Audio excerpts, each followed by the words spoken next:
Welcome to the church library. Draw up a chair and join us as we sort through these stacks of old books. I'm Marissa Burt. And I'm Kelsey McGinnis.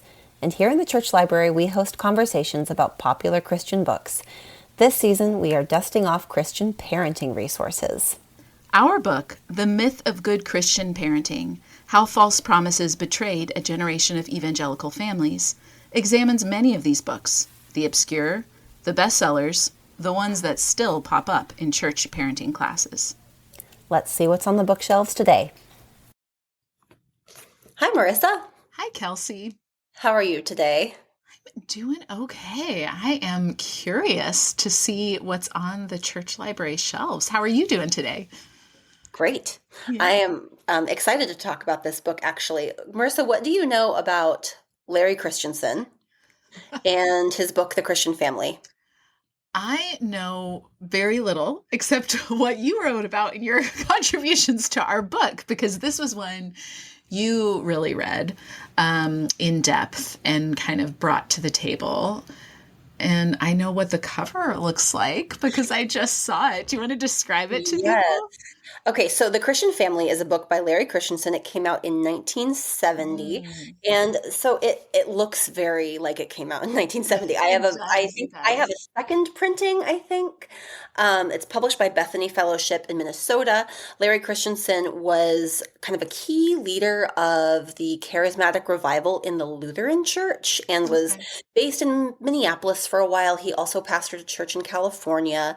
The cover of the book is like this pea green color, and it has this like abstract illustration of a tree with four red circles placed at random intervals in it, and like a little white cross at the base of the tree. It's kind of a strange. Are the four circles supposed to be like parents and children, or is there some symbolism, or am I overthinking?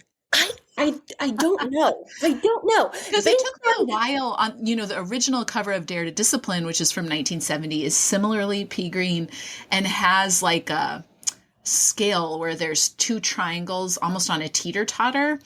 And you realize as you read it, oh, that's supposed to be like finding the balance between love and discipline. But it took a while. It took some deciphering to get at the book marketing styling of the 1970s. So I'm curious about this one. Yeah, I don't know. Like, for as much as he talks about order and the importance of order in this book, this is a strangely kind of organic, disorganized cover, I think. A vibe-based cover. Yeah, there's not like an umbrella of authority here. It's just these four red circles in a tree and no like pattern that I can figure out. So anyway, that is what this book looks like. The version I have also has over 600,000 copies sold on the cover.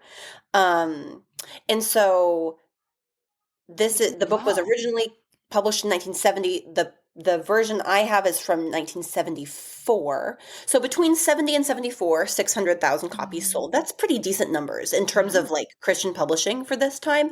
And this book came up as I talked to people. So I teach at a Lutheran institution here in Iowa. And when I mentioned a year and a half ago when we were writing this book, what it was about, multiple faculty members said, are you going to talk about the Christian family? I did not grow up in a Lutheran household. My parents or my mother did, kind of. But it was totally new to me. I was not familiar with this one. So it was an interesting counterpart, I suppose, to Dare to Discipline, because same publishing year. So meeting a similar cultural moment. Yep. And it was helpful to have a comparison. And we'll talk about the ways that they have a lot in common and some of the ways that they diverge. Yeah, that's helpful. That's helpful context. Like what other voices were families hearing from at this time? Yeah. Mm-hmm.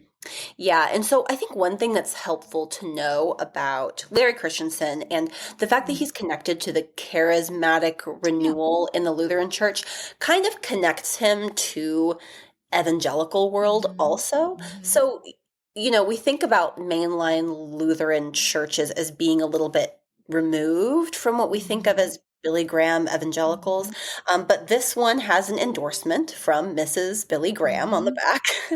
um, Yeah. and also endorsements and lots of quotes from David Wilkerson, who is Okay. the author of The Cross and the Switchblade, and Mhm. another like major kind of evangelical writer, figure, preacher of that time. Mhm. And so there's quite a lot more overlap between Mhm. these Christian groups than you might expect, even though Larry Christensen himself would have been kind of, I think, for evangelicals looking in, more associated with mainline Lutheran Mhm. churches, but there is more overlap than you'd There expect. is, and as we've talked about before, I think family life resources really are an ecumenical ministry opportunity in that a lot of denominational lines were crossed as people were looking for advice and looking to different experts. And so I imagine that publishers who would have come across a book project like Christensen's would have been like, okay, certainly he has readers in the Lutheran corner of the church, but also this topic is broadly appealing outside of that and to evangelicals in general and to other Hmm. mainline readers as well. So that's Hmm. interesting. Well, I would just love to ask you some questions about it since this is one you read and spent some time on. If you had to sum up kind of what, not even his thesis, but what was his motivation? What was he trying to help parents see, or what did he think parents were looking for in a parenting book when he was writing? Yeah, he has several chapters that are about God's order. I would say, like, if there's like a primary concern that he voices, it's God's order for families, God's order Hmm. for wives, God's order for Oh, husbands, interesting. God's order So he for touches on marriage children. in this.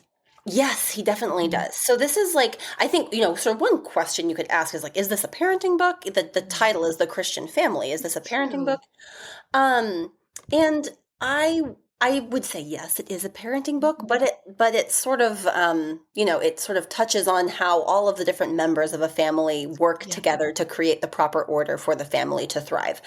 Yeah. Part one, which is the most of the book, two-thirds of the book. Part one is just titled God's Order for the Family, and then these are the first five chapters. God's order for mates, God's order for wives, God's order for children, God's order for parents, God's order for husbands. Oh, interesting. So that's an interesting order Yeah. for me, Yeah. for a number of reasons. I think, the sort of like first addressing wives and then children, then Hmm. parents and husbands, I think Last. kind Yeah. of, I don't know, that sort of speaks to a concern with, making sure that the people who need to be in submission are in submission. Um, that It's like might a be reverse umbrella of authority, yeah, but starting at the bottom, going up. yeah, I Yeah. might be reading too much into that. But anyway, that's kind of my read of that. And then part two, weirdly, at least in light of that, is titled Practicing the Presence of Jesus. Oh, So you have part one, God's order for the family. Part huh. two, practicing the presence of Jesus. So chapter six is Jesus, the family's savior and Lord.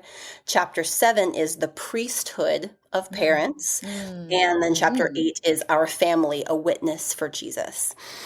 Okay. So lots to talk about here. Oh my goodness, We yes. have talked a lot about the priesthood of parents, the casting of parents as Hmm. priests. That comes up all the time. Yeah. Yeah. Well, and in different terminology. Like what's so interesting about hearing this with a little bit of the mainline flavor is it's the same concepts dressed up in a tiny bit different clothing style, right? Like if you pick up Ted Tripp's book that we talked about last week, he's not going to talk about priesthood of parents, but he's going to talk about them as agents of God's authority, which is kind of functionally the same thing. And I bet maybe Christensen pulls on this too, like Tripp pulls on Genesis 18 and points back to Abraham. So there's these kind of biblical roots, or even hearing everything you're saying about the order for the entire family makes me think of Beverly and Tim LaHaye's book, The Spirit-Filled Family, which is Mhm. similar. Even the Ezzo's books, Growing Kids God's Way, they start at the beginning, and we need to talk about the order for marriage as the foundation for the order for the family, because a lot of these books are pulling on a concept, right? That there Yeah. is a very specific order that you need to seek out and find and follow to have good results. Mm-hmm. Mm-hmm. Yeah. Oh, that's so interesting. So the priesthood. Yeah. Okay. Well, where do you want to start? What Well, jumps out at you? What would be helpful to? so I think one of the things I wanted to start with is the the scare tactic of Okay. the children are going to become criminals. So Okay. so I Perennial mentioned scare tactic. right. I mentioned David Wilkerson earlier, and he is Yes. important here. So The Mm. Cross and the Switchblade is kind of like a story that Mhm. he has written, David Wilkerson, It became about a his, movie, right? and It's a was big made into deal, a like movie that almost was a a big cultural deal. phenomenon, right? Yes, Would you yes. say? Yes, it had Pat Boone in it, and Eric Estrada, if I remember correctly. Mhm. Um, Have you watched it?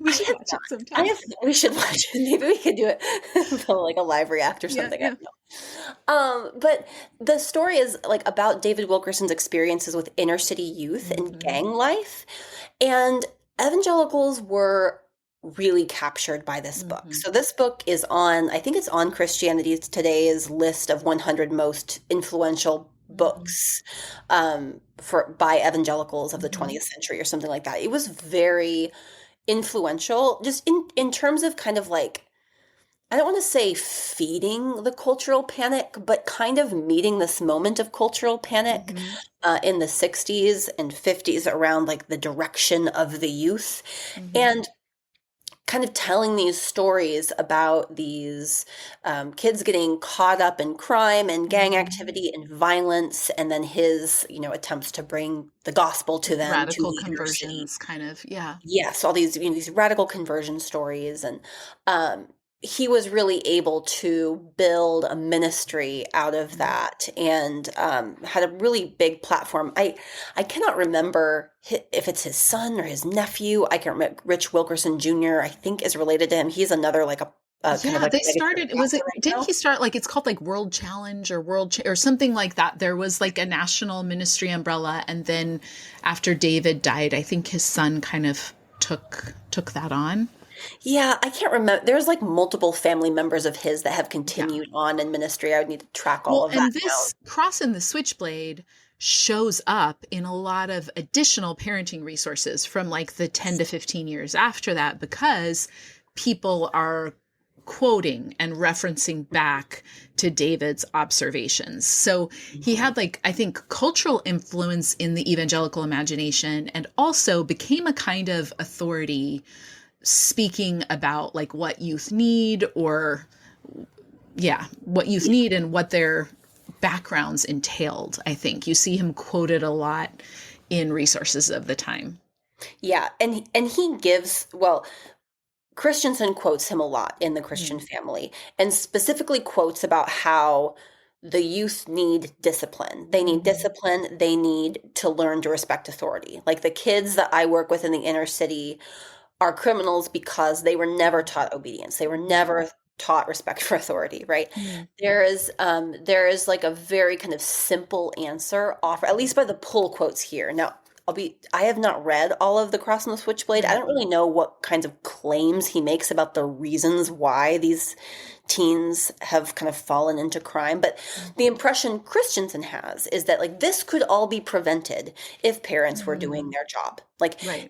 the Christian family can That's the case be, he's building. Yeah. yeah, which has showed up like what we see this a lot. Like For this kind sure. of claim that Yeah. if Christian parents do their job correctly, we Yeah. would see fewer kids, uh, in a life of crime or becoming Right. delinquents, something Well, like and I think the markers of delinquency we've talked about before maybe shift a little bit, right? Like that. Mhm. Dobson talks a lot about kind of like the punk rock aesthetic in Yes. different times. There are things that became like kind of little microcosmic captures of what parents were thinking. This is the mark of the descent into crime. But I think you still see this narrative even in many parenting resources today as well, right? Like you need to take action, you need to reclaim authority so your kids don't end up. And I don't know if punk rock is quite the same pulled out, but it's something like unemployed or not successful or not able to be independent or in some kind of like lost capacity, that your children are not doing well. They're on a slippery descent that can be staved off by exertion of parental authority, which is so fascinating because, and such a heavy burden, right? Mm-hmm. Because whatever, we'll see how he attempts to prove his thesis, but really that's saying it's on you, parents. Mm-hmm. Like, if you're having trouble with your teen now, it's because you didn't do a good job when they were little. And if they're still little, you really need to follow these things to prevent that. So it's a powerful and effective motivator because, yeah, it absolutely exploits parental fears and I think parental feeling of powerlessness as kids get older too. Mm-hmm. Yeah, and it's another example of this, like, presenting the absolute worst case scenario as this coercive example to try to get parents to be more disciplinarian. Like this, I forget who quotes or I don't know, quotes. I think it's a made up example, but of the snake with the in the tree with the missionary kid, like where you like, what is that story? That story, so a version of this story shows up all the time. This one didn't come in a book. I've heard it from a number of people, but it's like the quote of a parent being inside a house and a child being outside the house near a tree. And the idea being you want your child to obey instantly without questions so that if your child's out there and a snake's going to eat him, you want the parent to just be able to say, stop, move away from the tree, and the child to do it. And often, so it's story told as a like, if the child wasn't taught to listen and obey right away, the snake's going to eat the child. And I've heard the difference is like, oh, a train is coming. And was the child able to listen and leave the train tracks? Or it's kind of the same thing people say, well, you need to spank so that your child won't run into traffic kind of thing. There's always these kind of dire circumstances, catastrophizing if you don't secure instant unquestioning compliance, then something very bad will happen, which I think, of course, is an unbearable weight and also is just a horrible societal message to accept in a world where tragedies happen no matter what we do. I mean, that's just an unbearable weight to place on parents who experience tragedy as well. So it's wild. But we see the same messages anecdotally all the time in conversations, particularly around spanking or not spanking. This will come up between people defending spanking, right? Well, they'll kind of be like, well, we see how many children aren't spanked today and what is the world coming to? And that sort of slippery slope. We will get to spanking. There is quite a lot. I'm sure it's a part of his formula, isn't it? Yes, as you would expect from a Christian parenting book written in the 70s, that makes appearance. And also one thing worth noting, David Wilkerson in Philip Grevin, I think is his name, book Spare the Rod, which is a historian's look at kind of corporal punishment in religious thought. It's a really good book. He opens by looking at kind of different Christian leaders describing their childhoods. And he does talk about David Wilkerson. There's some choice quotes in there from Wilkerson talking about absolutely being beaten and taken to the woodshed by his father. And as is so often the case, in kind of joking / admiring ways, kind of like pointing to that in using a jovial tone, but pointing to that as admirable and what he needed. Like he really needed to be taken to the woodshed in that sense as a boy. So there's an interesting legacy with all of these guys. So he's going to scare parents, kind of play into that narrative. And is the idea that by taking on their rightful authority as priests, they're kind of like preventing that? Or where does the priesthood component come in? The priesthood comes in later. I think the real meat of the book is establishing the order, right? Like I think the defense against this scary future of children, becoming delinquents is stopped by parents having order in their home and establishing order and establishing particular orders for everyone involved. And I wanted to read a an excerpt out of here from God's Order for Children. This is Okay. on page 57 of my edition, and the section is obedience not optional. That's what it's called. Okay. It's called obedience not optional. And there's a lot here, so I'm going to read a couple little pull Mm. quotes, but try to give the right context here. So he does the thing that not every, but many of, like Dobson does this. A lot of current Christian parenting authors do this. Begins by casting judgment against modern parenting methods, right? Like Of course. these modern parenting experts, who I can only assume he means like Dr. Spock and secular kind of Hmm. psychologists, Yeah. child psychiatrists, They those were kinds like the favored opponents of of. most of these 70s books. Yeah. Yes, which he doesn't quote anyone or provide any Mhm. examples. He just starts out by saying, so-called modern methods of child raising make much of a child's intuitive sense of right and wrong, of fairness and unfairness. Great burden is laid upon the parent to deal fairly with the child, to always give the right command. The implication being that a child can and will and may rebel against a wrong command. Hmm. So he starts out by saying, like, parenting experts these days are making so much of a child's ability to tell the difference between right and wrong or fairness and Hmm. unfairness. They're like bending over backwards to give children a say or like give Right. children permission to say, that doesn't seem fair, right? Yeah.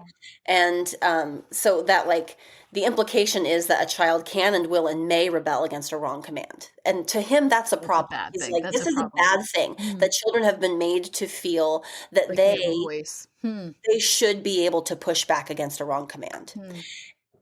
Um, which I just find to be so strange, right? I mean, Hmm. essentially he's saying your children should not feel that any command you give them would ever be wrong. That's Hmm. essentially what he's saying. Like children should not Yeah. feel that you would ever tell them to do something that they Hmm. shouldn't immediately It's do. the kind of a version of the because I said so. Like Yes, that's it. right, What's right. so interesting is it reminds me of the common pushback against gentle parenting, right? That we see in our day where it's kind of vague and it's just like, well, we all know that gentle parenting is the problem. Like we all know that modern parenting methods are the problem, even though he's not giving any, as best as from this excerpt at least, attempt to even define what the modern parenting method, how widespread this is or what this looks like. Okay. All right, Right. carry on. Yeah. So the next paragraph starts. The Bible, however, does not say children obey your parents when they are right. It says obey your parents in the Lord, for this is right, Hmm. even if they are wrong. Oh, that's interesting. Isn't that interesting? And then this That's sentence just so gets me. interesting. This the child who obeys a wrong command will still bask in the light of God's approval. In the long run, he will be a happier and better adjusted child than one who is given the freedom to challenge and question the parent's authority. For the obedient child is living according to the divine Hmm. order and The divine therefore order. Wow. participates in a deep sense of harmony and fitness. Wow. Which Right? that makes me think of Martha Peace's Excellent Wife and all the books written to women as Mm-hmm. saying you should submit even if your husband is mistreating you because your husband has to answer for God. You answer for yours, kind of like unthinking, unquestioning submission. You will be rewarded for that. And he's kind of like making that promise, which is wild on Mm-hmm. multiple levels. Like I never fail to be astonished with the certainty at which that's a big claim when you think of how parents will apply that, right? Like it's essentially saying parents can never be questioned. And if they're telling themselves, even best case scenario, even a really well-intentioned and emotionally mature and self-controlled parent say, like well-equipped doing that, they're telling themselves my child needs to obey me no matter what without question. So anything different than that is going to be provoking. Right. Wow. Yeah. That's And that like God will smile upon my child for simply doing whatever it is that I tell them Right. to do, for just simply being compliant, which you can see where this belief that good children are compliant children grows out of this kind of belief, right? Right. Like you can For just sure. see the open door there for something like the strong-willed child. Like you need to get your strong-willed child under control, Yeah. because the child who simply obeys will, as he puts it, bask in the light Right. of God's approval, Well, and it's which, ugh, well, and it's interesting to even think about how like divine order shows up in other eras in history, whether it's like the divine right of kings and the like serfs should not question the lords, or when you're talking about the institution of slavery, where it's like this is a divinely ordained order and slaves need to submit to their master. And so you kind of see it even when societies maybe rejected that in certain areas, children still have this divine order that effectively makes them non-persons. mhm. I think it's so interesting that he pulls the Ephesians 6, obey your parents in the Lord. And I keep meaning to do a reel on this because I think there are a couple different ways to interpret that. But I think about it a lot and wonder if Paul maybe meant not even your biological parents by the in the Lord, if he meant like obey your spiritual fathers and mothers, because he's writing Mm, to the household of the church mm, where you have individual converts probably yeah, some whole households converted, but you've got a lot of people who are unmoored from family, and the family language is used to describe the new church communities coming together. And so it's hmm. really interesting that his interpretation is that you obey your parents in like without questioning, even if they're wrong. Mhm. That's interesting. Yeah. And when he says these modern methods make much of a child's intuition, like they Hmm. make too much of a child's Right, right, inborn right. sense of right. I mean, essentially, he's saying you need to teach your children to not trust their Their internal sense of intuition, right for and sure. wrong, which this shows up weirdly enough in Ken Ham's writing as well. Hmm. Like, we cannot make much of a child's discernment. Like Yeah. children do not know. They can't. I think at one point in Ken Ham's parenting book, he says children cannot discern between good and evil, something to that effect. That's not an Yeah. exact quote, but this idea that children do not have discernment. And like of course children Are have different immature. Yeah. capacity for discernment. Of course they have less experience in the world. Of course they need the guidance of adults in these things. That doesn't mean they have no inborn sense of fairness Right. and right and wrong. I think especially probably in the family unit. Like Right. Of all if there are places. any relationships in which you would want them to practice that discernment, Hmm. it would be with you and with their siblings. Right. Uh and I think it's so strange to suggest that like the one place we want children to not practice communication, Hmm. questions, any of those things would be in the home. That seems like that just is a strange It's suggestion to me. topsy-turvy. Yeah. Yeah, and it's so curious to think when he envisions that developing. Like, is that is the expectation that a child will always have an authority figure, even into adulthood, telling them what to do, because what they have effectively learned is to be compliant. Mhm. So even adults then are going to learn to comply, which is interesting because even Ted Tripp talks about this, where he kind of talks about a child expressing their desire for a certain food, if it's in opposition to what the parent has laid out for breakfast, being a problem, Mhm. rather than sort of like troubleshooting maybe how to get there or how to work together. It's kind of like, no, the fact that they're unwilling to eat what you've set out for them is Mhm. the problem. Mhm. Um, and that's a, I think, radically different framing even from modern general notions of parenting. Would you say? I think societally it's rarer to find that even in, or not even in gentle parenting, just in ordinary parenting methodologies of Yeah. today. Yeah, I would say so, but I say that and I'll open Instagram later and I'll see someone posting about the importance of first time obedience and It's like, true. you First know, time obedience is still for real. yeah, like, and Yeah, that's sort of like a soft version of this, it like is. First time obedience is like this training for, just Mhm. like your first response, your automatic response should be yes, ma'am. Yes. And And there's also this like false dichotomy. Like it's either first time obedience or like what did I see on a post recently? Like, okay, kids, let's talk about your feelings some more. This was someone being snarky. Like that's the alternative. Like right. it's either spank into compliance or this kind of envisioned free for all where children have no boundaries or no structure, right? Mhm. There's no consideration that there might be some other stops Yeah. in between there. Yes. There's one like parenting, like toddler parenting influencer who talks about this as mini therapy sessions. She goes on about like these mini therapy sessions that these modern parenting books are talking about. They're just so terrible. And I'm like, I get I get the sentiment, but also like I Right. think there's like a middle ground between like you will obey the first time and like we're gonna sit here for an hour and talk about your feelings. Yeah. It's just easier to present it that way though. I think so. And I think it probably sells more books and different different things like that. Well, of course, then this has going to be connected with corporal punishment, right? Because always, especially when you're talking about um, in the importance of first time obedience, the importance of respecting parental authority, typically the enforcement is via threat, right? Hmm. Of Yeah. some kind of punishment. So I Yeah. assume he goes there. Yeah. Yeah, yes, well, we'll get to the punishment and all of that later. But I did want to read a little bit more from this Oh, right. page. Yes. This page is, I mean, it's just packed with these claims that really make me sit up and take notice here.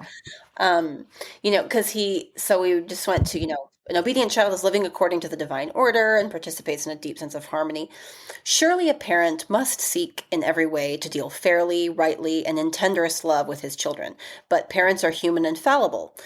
Furthermore, most people become parents while they are still quite young. Hmm. They have not attained a great deal of wisdom, and certainly not in regard to raising their children. Something as important as a child's obedience cannot be made to hinge upon the perfection of a parent's judgment in every situation. So he's sort of like acknowledging, Hmm. like, parents are human. They make mistakes. A lot of Mhm. parents are in their early 20s and not very wise, but child obedience is so important. We can't let that hinge on. We can't let that soften at Yeah. all. It's most important that the children in this situation learn to obey regardless of how immature and maybe how many mistakes their parents are making. The number one priority is that children need to learn to obey. That's Yeah, fascinating weird. because, well, and it's interesting when you think about the idea being children don't don't have the capacity really to understand right from wrong fully, so they should just obey. But you know what? Even parents who are young adults have not developed that capacity either. Right. And so, okay, so this makes me think that this is reactionary, as we talk about with like Dobson and others, to what's going on societally, right? Like Mhm. this very real fear that societal breakdown is happening because children are not listening to their parents and Mhm. the young people are not obeying the divine order. They're rebelling, they're going their own way in the 60s and 70s, right? Would you say that he's really like, this is going to stop that? Yeah, I think he's like he sort of acknowledges like this is like a blind leading the blind situation. However, the parents, blind as they may be, have been placed in authority by God. And so the Yeah. important thing here is for everyone to live in this structure and to play their part in this structure. Right. Otherwise, it will crumble. This sort of like this is where children need to practice obeying. This is where parents need to practice insisting that children obey. And Right. I think the idea is everyone will grow in that together. Yeah. Um, but it's the all of these things together are so odd to me. And he goes on and says, the child is not responsible for weighing and evaluating the parent's decisions, obeying those which he deems right and rejecting those he does not agree with. The responsibility of decision rests with the parents. The child's responsibility is simply to obey. Hmm. And And does he he give also, any parameters for this? Is he talking about very young children, or is this just a blanket, like children of all ages?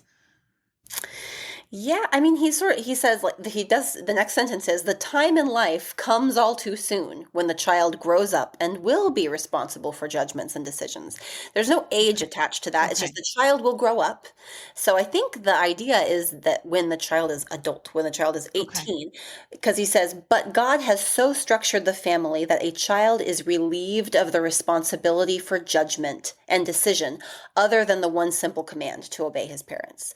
Hmm. So it's sort of like, there it's being framed as the child is relieved as this like It's just great weight freedom of for them. Yeah. responsibility. This is the ultimate freedom for the child comes from having one rule to follow. And the one Yeah. rule is that you obey no matter what. Interesting. Yeah. Huh. And that's all on one page. It's on the same page. That's a lot packed in there. And Hmm. I wonder if that was like I'm trying to envision how that landed with parents. Like I wonder if that was empowering, if that was freeing, if that felt overwhelming, because that's a lot of responsibility for parents depending on where he takes it. I mean, if he's saying parents are responsible to God for what they do, that can be a pretty immense weight then to Hmm. be like, it's all on you, parents.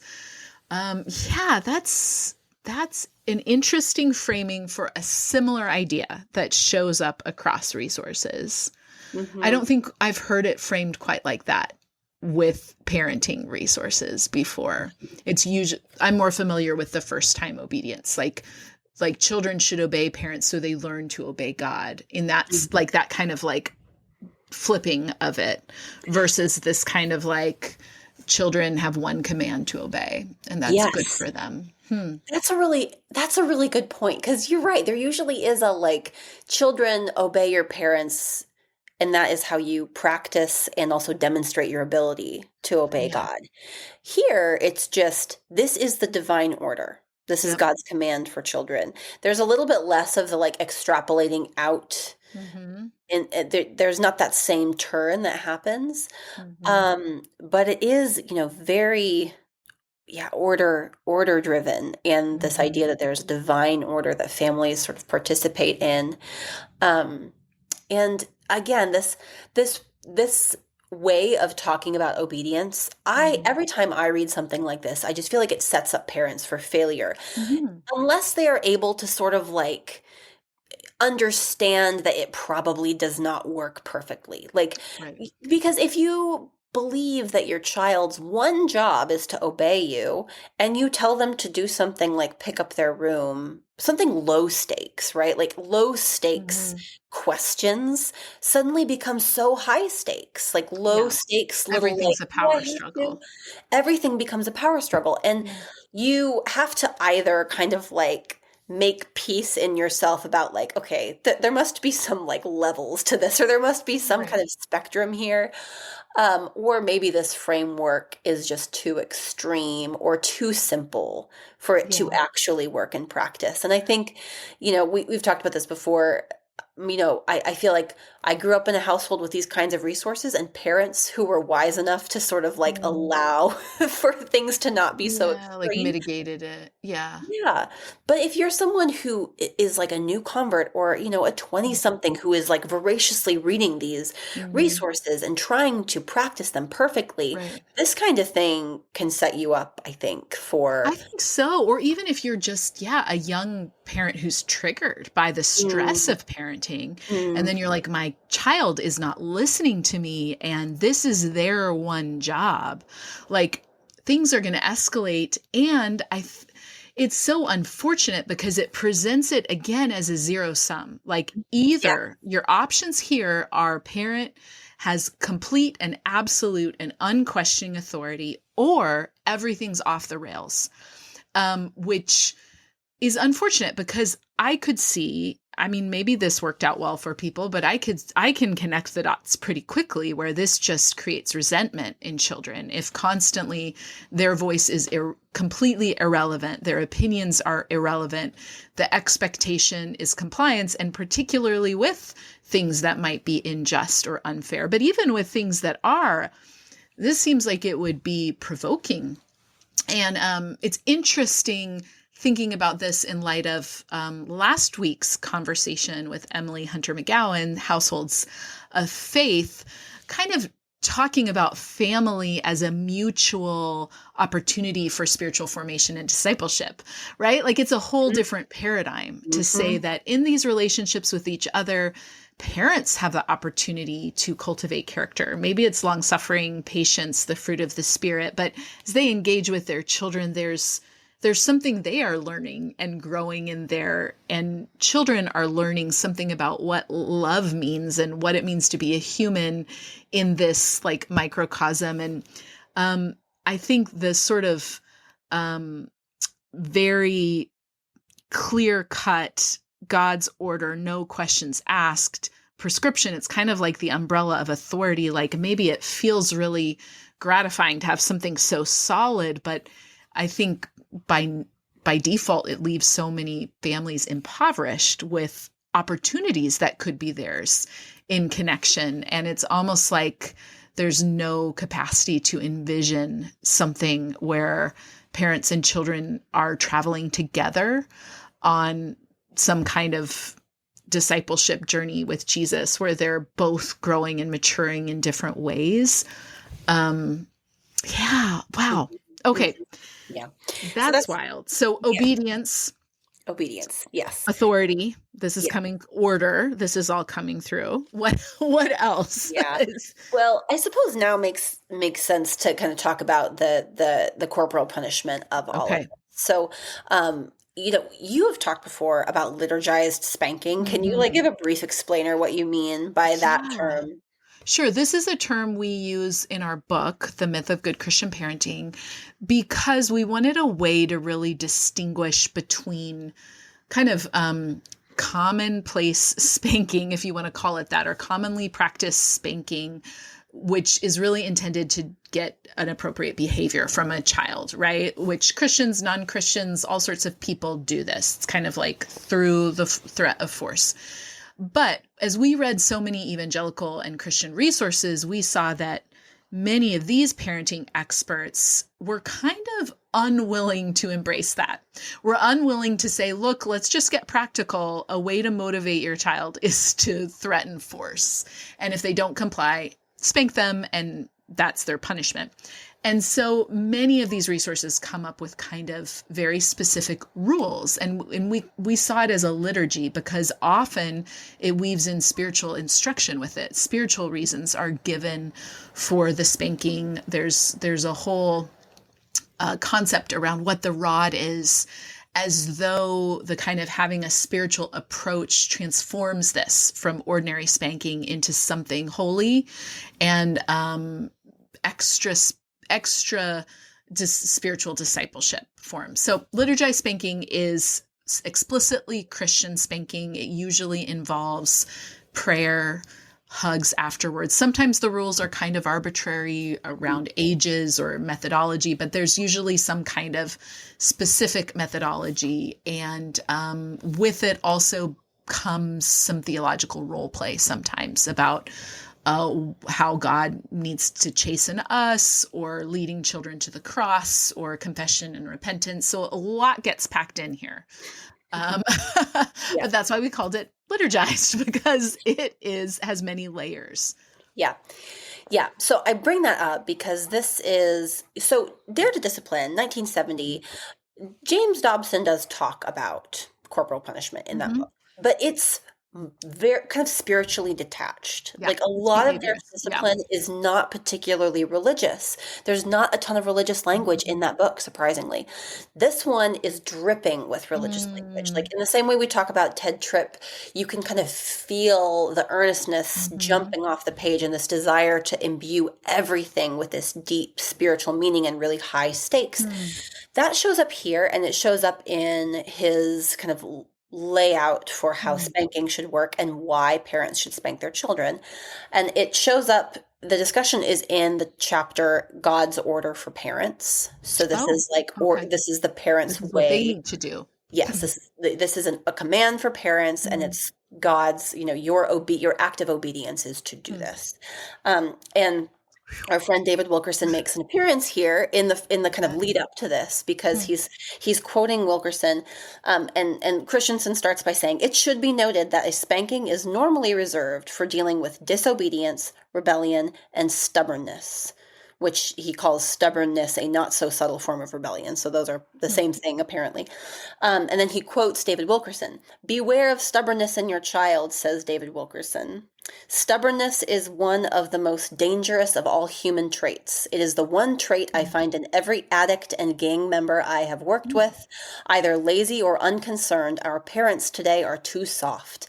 Like the priest Eli in the Bible, they allow their children to be neglected by a lack of stern discipline. God will bless parents who restrain their children and judge those who neglect them."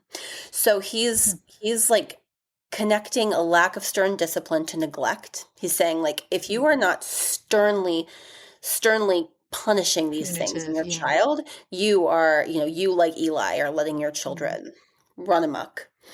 And yeah, so that's the framework that kind of precedes the here's Mhm. how we spank, here's why we spank. Um, he kind of, he goes out of his way to say, for honest mistakes or little blunders, we don't spank for those things. An Okay. admonition should suffice, he says. Okay. He says, "A child who occasionally spills a glass should be told to be more careful.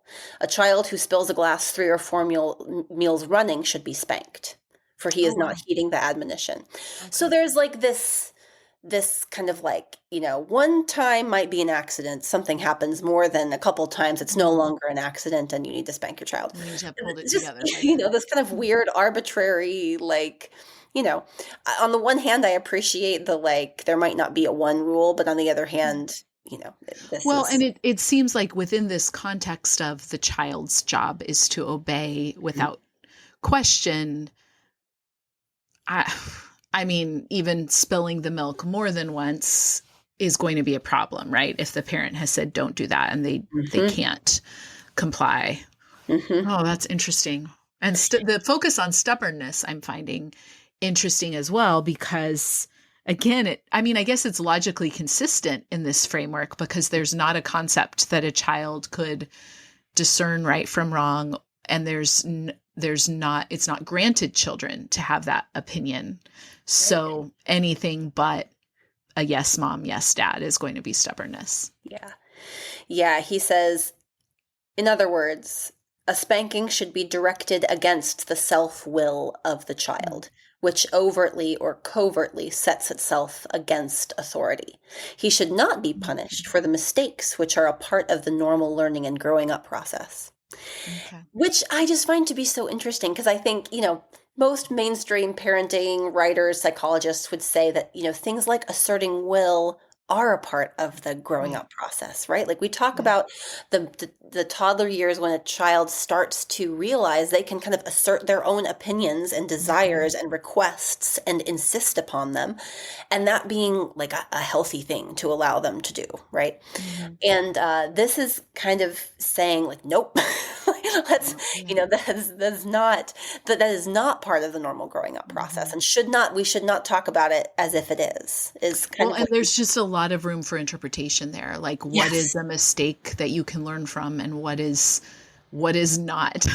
And again, it's the parent Yeah. determining that 3 times spilling the milk is stubbornness and willfulness and a problem, not clumsiness or forgetfulness. Yeah. It's rebellious. Yeah, yeah, Wow, that's right. that's interesting. And and then so here we get to the liturgized Mhm. spanking.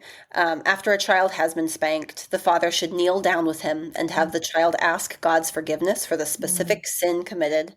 The father may then also want to pray, thanking God for the forgiveness which he gives through the blood of Christ.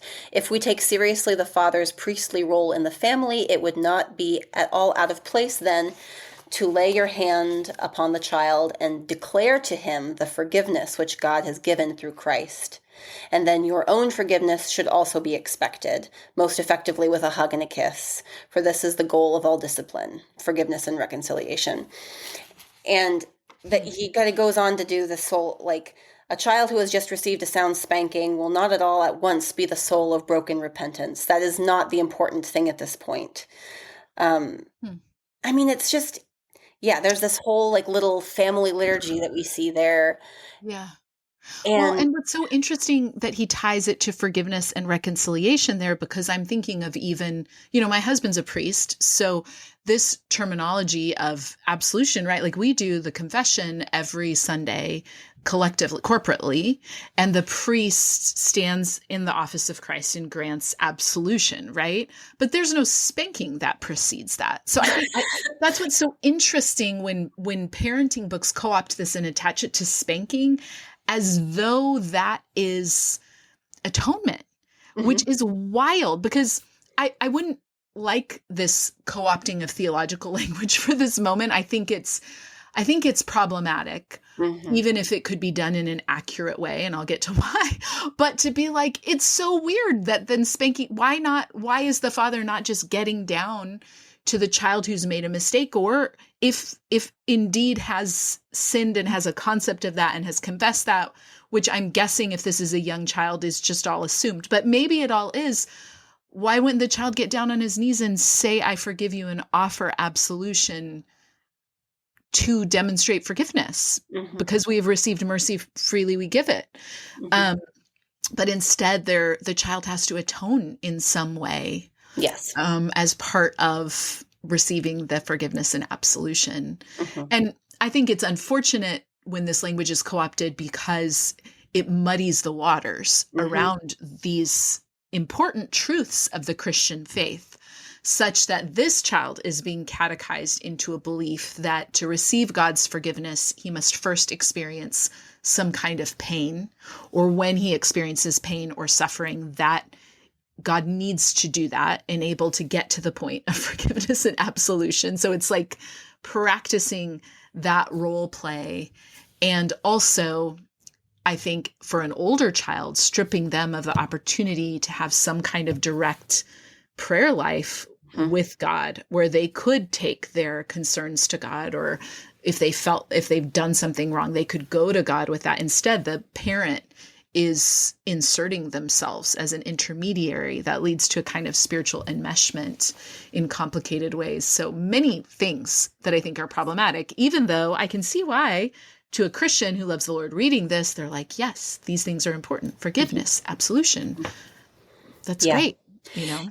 Yeah, and he sort of ends up tying himself in knots though, because it's not clear to me that he has a clear sense in his mind of how much of this is role play and Mhm. how much of this is like doing something spiritually or cosmically. Like Right, when you talk about atonement, I'm not sure he thinks that the child is actually atoning. I right. think I don't a think many big of them would say that. Yeah, I think a part of this is he thinks that this is reestablishing order yeah, in the household. Like yeah. I think he sees this as like a kind of trying to draw a really clear parallel for the child. And Mhm. we'll get to that later. He talks a little bit about Christ as being our like chief Mm, punisher, which ugh. like so we'll get to that because I think Yeah, that's a part of this equation that I find really strange. But on yeah. 2 pages after what I just read, he says, a spanking is aimed at controlling outward behavior. It does not of itself change the inner life of a child. It merely creates a better atmosphere in which the inner life can be developed. Forgiveness, on the other hand, deals directly with the inner life. My spanking will only change my child's actions. Only the Holy Spirit can change his heart. So it's like he Hmm. goes through this You whole kind of get liturgy some of it. Yeah, and then he turns back around and kind of says, like, spanking doesn't do anything spiritually. This is a behavior project. Like, I right, need to change my child's behavior so that they can grow spiritually, right. basically, is what he's saying. Which I almost find in that sense Dobson's early teaching more palatable than this kind of teaching, because Mm, you feel like if you could parse that out, at least it's not all these layers of confusing messaging. Then why put that together with this priesthood kind of language? And it makes me think of Elizabeth Elliot uses that language in Shaping of a Christian Family. She talks a lot about father as priest. And so I wonder if this wasn't a key part of kind of general evangelical teaching of the time, mm, of the household as a mini church, kind of, where fathers in this priestly role, which is, it's interesting when you think about the terminology of priests without terminology of sacrament. Um, so really they're just saying something about authority maybe, or spiritual instruction coming from the father. That's really interesting. One other comment that I have to say, because it drives me bananas when things like the story of Eli and his sons come out, because a couple of things. One, like, yes, Eli is criticized in the scriptures, but so is the prophet Samuel, who's a prophet who loves the Lord, whose sons are wayward. And these are adult men who are stealing offerings that people are bringing to the temple of God for themselves. And there's drunkenness happening, or the tabernacle, there's drunkenness happening as well. And so you're just like, oh, okay, we could talk about, let's do a Bible study on Eli and his sons. But it's always kind of like slapdash applied to like very young children. Right. Which is not what's going on in that story. Yeah. So anyway, okay, I just need to like purge that, because I'll see that referenced a lot. And maybe there's a conversation to be had there, but these are grown men who are predatory in they're bad shepherds is what they are.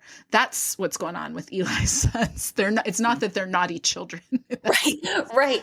Yes, it is like, it's kind of a big leap conceptually to this, So yes, it gets all kind of mixed together. He's trying to do a lot of things. He's doing a lot. Okay. Yeah. And I did also want to mention, we did not do this in the book, but now I'm so curious to know when we start seeing the talk of the Bible's use of the rod implies the use of a neutral object for spanking. Where does this come from? Because I'm trying to think of older resources than 1970 that we see this in, because he writes on page 116, the Bible's consistent use of the word rod implies the use of a neutral object rather than a bare hand. Okay, I have theories. Okay. Because Dobson, I would have said before we did this study, I would have been like, that's Dobson. Because pretty early on, he's kind of talks about that. Okay. And then is it Dobson who says, use your hand so you feel it? Oh, now I'm getting confused. Because some of them say that where Dobson says a neutral object. I'm pretty sure I would have put it there, but it shows up before that. Right? I think it even shows up back with Trumbull and stuff. I think what it's born from, this is my theory, is that parents who spank see their children flinching away from them and responding in fear at some level. So this becomes a common sense way to try and make sense of what's happening there. You know what I mean? Like, I think any parent who has spanked, any honest parent, will identify that children flinch from that. Especially young children. Like, maybe if it happens enough, you get children who kind of steel themselves and like look back stoically. But early on, they're going to flinch away. They're going to hide. And I think the idea being then later when you go to reach for them, to hug them, maybe they're going to flinch. And so I think this becomes a way for teachers and parenting experts and parents themselves to get ahead of that discomfort and say, here's how you do that. Use a neutral object, which doesn't make any sense when you think about it from a child's perspective. But I think it's a way of justifying that. That's my theory, because it shows up in a lot of resources, but there's no reason given. Right. Well, and I just want to know who the first person was, because this term neutral object shows up all the time. Specifically neutral object. For Christenson, he suggests, quote, a sound spanking with a paddle, causing a child enough pain to arouse wholesome fear. Yeah. So he, I don't know where this idea is coming from, but the neutral object thing is really important. The idea that it needs to cause pain is really important. To arouse wholesome fear. There's something about that just ick. Like a lot about this. Well, and I think you get two people. You get the two strands, like people who say this, and then there are people who are like, because the Bible says the rod, it needs to be a actual rod of some kind, a wooden stick or switch, and so you get both branches of that get really obsessed with the implements. I think there's only one, I can't remember who it is. There's one or two who talk about using your hand. It might be Rosamond, I think, who doesn't like spanking and rejects it, which I find really interesting, Huh. but says if you're going to use your hands so you feel it, maybe. Or somebody like that says that, which I think maybe I can appreciate at some level of like, yeah, if it hurts your hand, parent, you are doing, like pull up, stop. Mm-hmm. But yeah, that's interesting. Yeah. Yeah.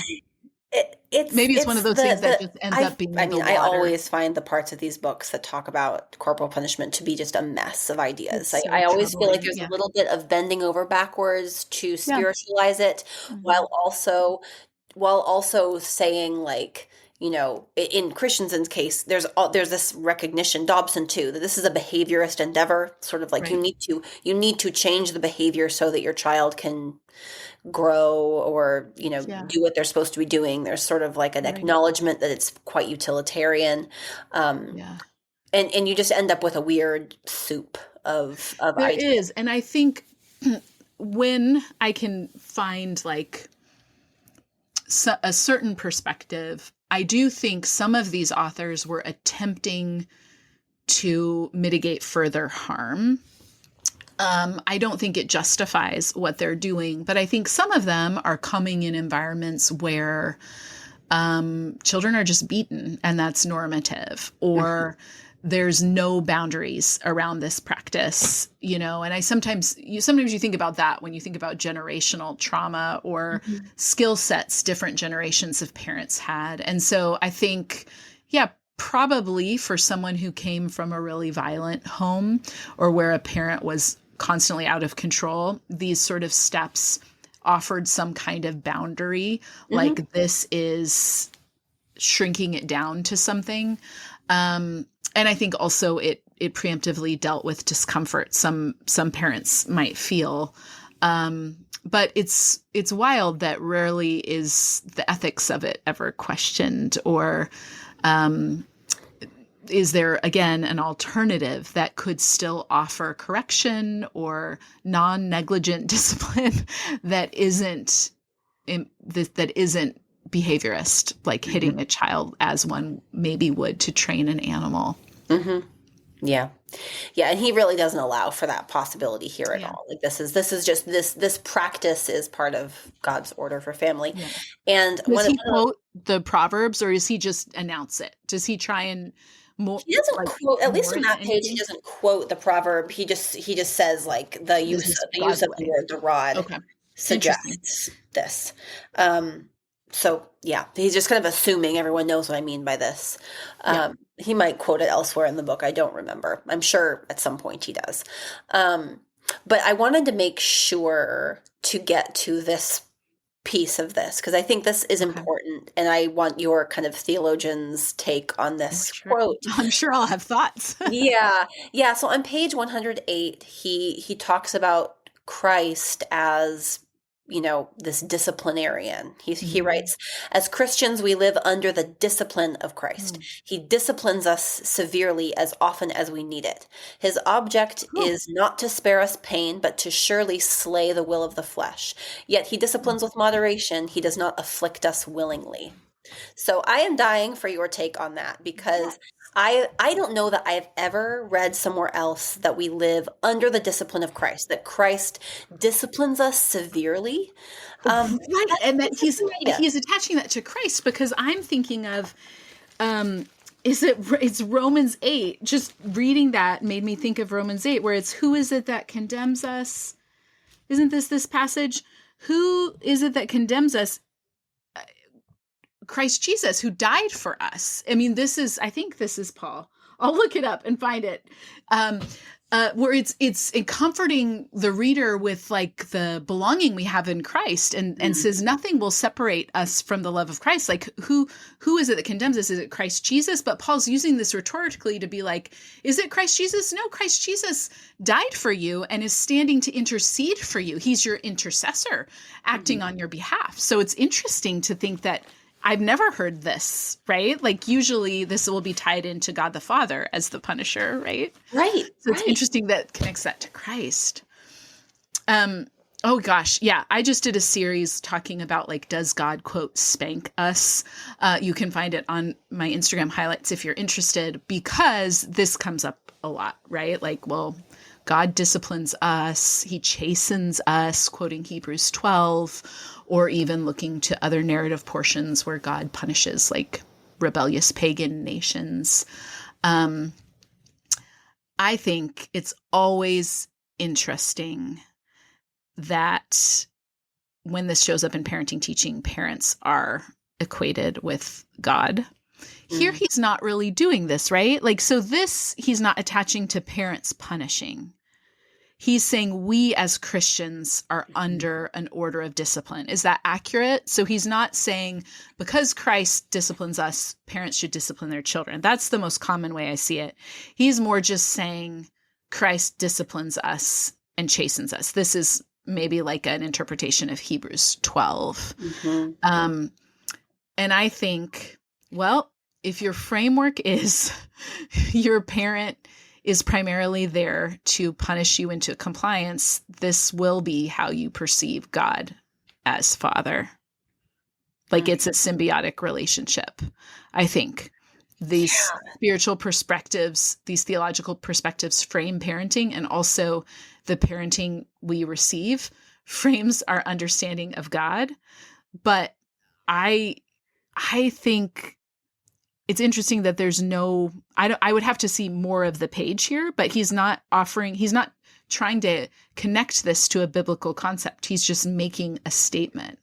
So here's Right? what comes before it, which Okay, yeah, maybe that would is help. very strange. Like, so this is where he is making the case that like you need to spank your children to the Okay, point so that he they're afraid. is. He is making Okay, this so to he the is point that more, okay, connecting it to you spanking. need to Okay, that's connect it helpful. to like your children need to be afraid of you.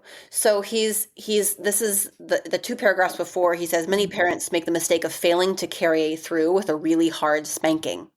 We think of scriptural admonition, do not provoke your children to anger, and then we hold back. But what is it that provokes a child to anger? It is discipline which merely irritates, a nagging, indecisive, half-hearted discipline. Oh, So wow. he's kind of saying like actually the thing that will Go make your harder. children actually provoke the thing that actually provokes your children is half-hearted discipline Right. as opposed to a hard spanking. Okay. The spanking must go beyond the point of anger. It must evoke a wholesome fear in the child. When an honest fear of his father's authority and discipline occupies the child's mind, he will have no room left for anger. This, again, is nothing but an accurate reflection of the way in which God himself deals with us, his children. Quote, "It is a fearful thing to fall into the hands of the living God." Hebrews 10:31. Yeah. So he really is just saying, yeah, straight out. I mean, it's helpful to see someone say it straight out because often that's couched, like even like Doug Wilson, lots of people will say this where they're like, spanking actually clears the air. Like spanking is a gift, right? Like harder punishment is better rather than this like indecisive stuff. So there's a lot of like kind of like contortioning to be like, actually hitting your child is good. You know, there's a lot of contortions that happen to go there because I think for many people it's intuitively not good, or they remember as a child it not being good, so it's a little bit collective gaslighting to be like, actually here's why that's good and gentle. Like it's kinder to spank than to not. Like, Yes. yeah, if you don't go hard enough, that's really provoking your child rather than this like kind of quick ruthless discipline might be provoking. Yeah, I mean, I would say it is a view of God that is kind of the sinners in a hand of an angry God view. Yeah. Right? Which I'm kind of surprised to find in in the Lutheran strain. Right. And right? So that's a little unexpected. Yeah. Not that it can't show up there, but I just think of this is Martin Luther's story, right? Is going all in on the grace of God. But yeah, that sounds like that is his perspective of God and of Jesus himself who comes to discipline, which is interesting that he connects it to Christ. He disciplines us severely as often as I wish I could talk to these guys sometimes and be like, okay, there's some words there. How do you envision that playing out? Do you then think that the suffering someone experiences, that the illness that befell them, that the sorrow that they're enduring, is that the discipline of Christ to slay their flesh? Is that like how does that actually work out in their minds? Or is this just kind of like theological word salad? I'm not sure, but Yeah. I mean, I do think that this is just a view of Christ that that I'm kind of unfamiliar with. Like, and I grew up very evangelical, and I don't right. think I ever encountered this way. He he describes Christ this way. He says, as soon as Christ as soon as he sees that we bow down and acknowledge our faults, he comes to us with consolation.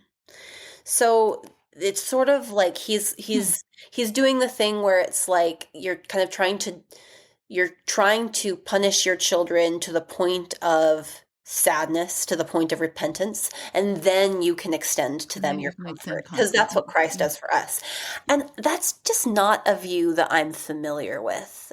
Like, Mm, of course, I'm familiar with teachings about the importance of repentance, mm, and the absence of repentance is a barrier between us and God. mm. But I've not heard it described as Jesus being the one who punishes us Yeah. until we display contrition, and then he comforts us. I have never heard that somewhere else. Yeah. I have not heard that, especially attributed to Jesus. I mean, Mhm. I have heard it more generically, right? Yes. Like that God does this, or this is the kindness of God that leads us to repentance, is this kind of difficult chastening that will, yeah, bring us to contrition. I think that's a good example. Again, as with so many of these things, I really think what's happening is we are refashioning God after images of our earthly parents here. Mhm. And it's really on display in parenting teaching because it's often side by side. Yeah. But I think it is how we make sense of it, which is so unfortunate. It's like the flip. It's taking the lesser thing that may help us understand something about the greater thing and defining the greater thing by it, and saying God is essentially an earthly father. Um, yeah, and attributing it to Jesus, I can't quite get around that either. If that's just a making a synonym there. Now Mm. I'm curious. Maybe I'll go read that chapter to see what else he does. What's always unfortunate, he's a pastor, right? You said he's a Yeah. Lutheran Yeah. minister. I Yeah. think what's always unfortunate when this sort of thing shows up is when you think about the average layperson. I mean, I don't know in the 70s, but I think the average layperson today, you are trusting your pastor or Bible study teacher or anyone in that role to be giving you accurate information. Like, I think it would be very difficult, especially for a young person, to read that and be like, well, I don't know, is that accurate? I think instead you just walk away and you're like, oh, well, that's how Christ deals with us. Yes. And whew, that's a heavy weight. Yeah. Yeah, what I was thinking of when I originally read it, and still still think of it, is the end of Romans 8, when Paul's on this diatribe, like again and again, but kind of like offering comfort, and is saying, what shall we say about these things? If God is for us, who can be against us? Indeed, he who did not spare his own son, but gave him up for us all, how will he not also along with him freely give us all things? Who will bring a charge against God's elect? It is God who justifies. Who is the one who will condemn? Christ is the one who died, and more than that was raised, who is at the right hand of God, who is interceding for us. Who will separate us from the love of Christ? And Mhm. goes on into that beautiful section. And I do feel like Paul's even kind of like, great news. There's no one coming for you, because the one who would is Jesus, and he decided to lay his life down for you and now is interceding for you. Like, he's on your behalf. So Yeah. it's so in that sense, it's antithetical to the gospel to say, actually, what really is going on here is Christ is upset with you and Mhm. is coming to punish you until you are contrite enough and get it together. Mhm. Like, that's horrible news. Yeah. Yeah. Yeah. And I feel like in the context of parenting books, this gets this framework gets used for parents who desperately want to change their children's behavior. I Yes. feel like it's sort of being imposed on this effective, violent tool after the fact. Like, it's Yes. always seemed to Yep. me Yep. that Yep. Christians have no good reason to attach atonement or Mm-mm. judgment to child behavior and spanking. Because if we believe that all sins are covered, we have no reason to bring that into this. Right.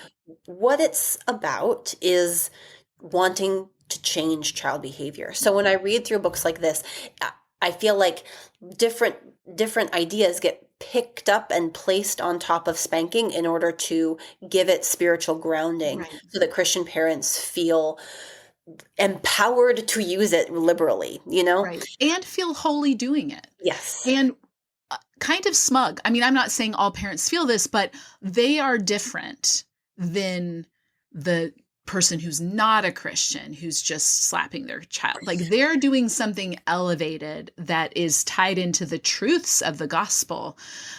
They're not just losing their patience or frustrated that their child won't listen, or in this framework, like worried that the social order is collapsing and Yeah. not the divine order in place anymore, and what will happen within that. Instead, it's like the kids need to get back in line, and this is the way. And what's so frustrating about every time I see it is it's so short-sighted, Mm. because children aren't empty, unthinking people who can't discern right from wrong. They know it's wrong and unfair for a grown up to hit them. They know, like, they've been taught not to hit others. So I think they feel the injustice of that very early on, Mm. and that they are being made to kind of like endure that, and told it's good, and given spiritual reasons, which might motivate for a very brief window, Mhm. but then it just shipwrecks faith,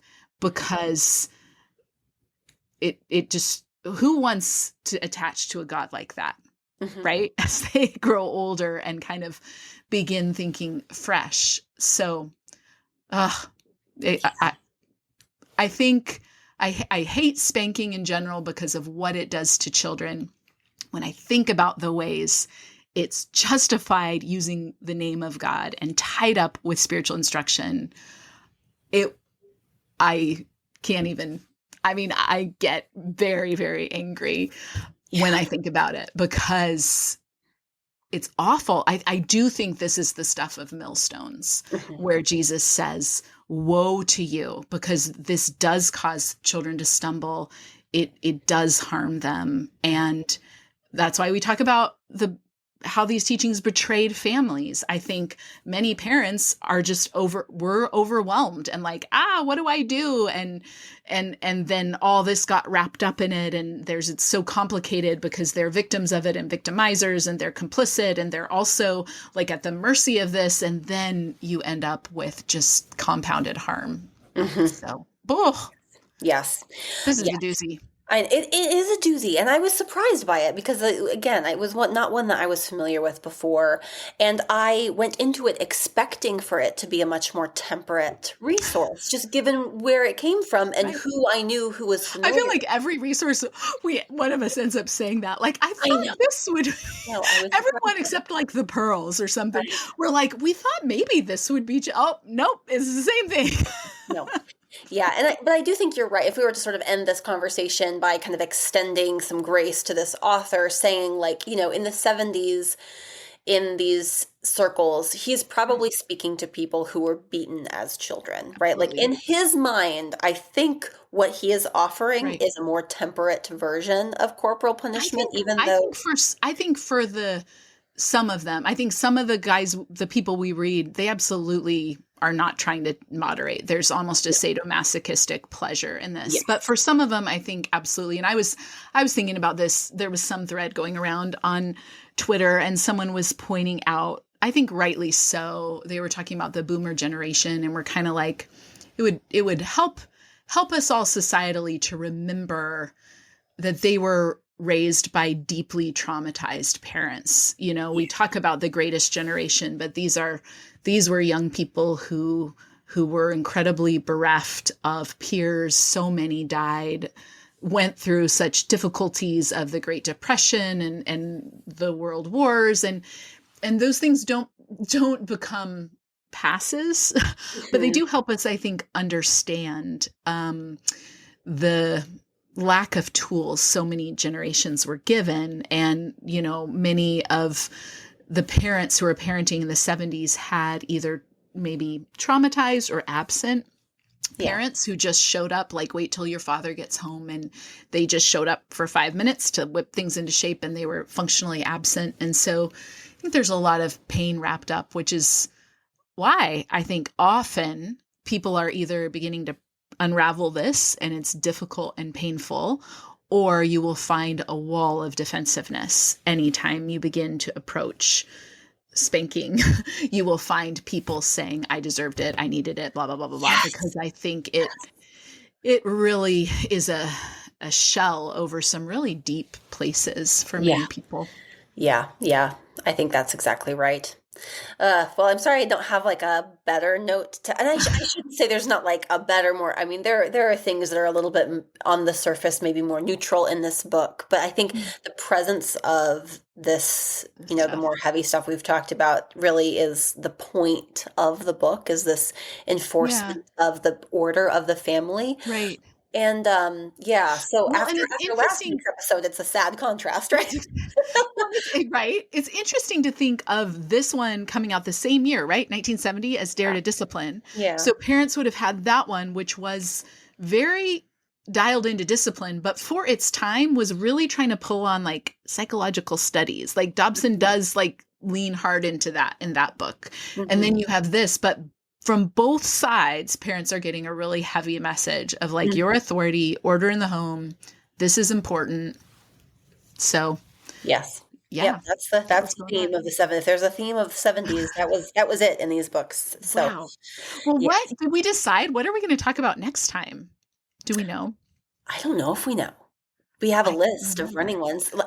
So if you are listening to this and you have an idea that you would like for us to add to our list, please let us know, because we do have a running list of resources that we are going to talk about. But we also want to talk about ones that people want to hear about. Yes, so, I've heard from a couple people. I'm putting a list. You can put it in the show notes. Oh, and I've gotten, next time when we open our episode, we've gotten a couple, it's called fan mail in Buzzsprout, and people can just send us a message right there. But then I realized we can't respond. There's no way to reply, which is unfortunate. So if you sent us a message that way, we do read them, but maybe at the beginning of next time we can do a note. Well, maybe, I know up next, we do want to do Baby Wise. Maybe we'll do one of the Ezzos next, or maybe we'll do one of the M is for Mama is another one we get asked about a lot. Maybe we'll do one of that. Anyway, keep posted for what we do next time. Thanks so much for joining us. Thanks for listening. We'll see you next time. We are so glad you've joined us in the church library today. This is Marissa Franksburt and Kelsey Kramer McGinnis. And if you liked what you heard here, we think you'll be interested in reading our forthcoming book, The Myth of Good Christian Parenting: How False Promises Betrayed a Generation of Evangelical Families. You can pre-order it now wherever books are sold, and it'll be on shelves in October of 2025.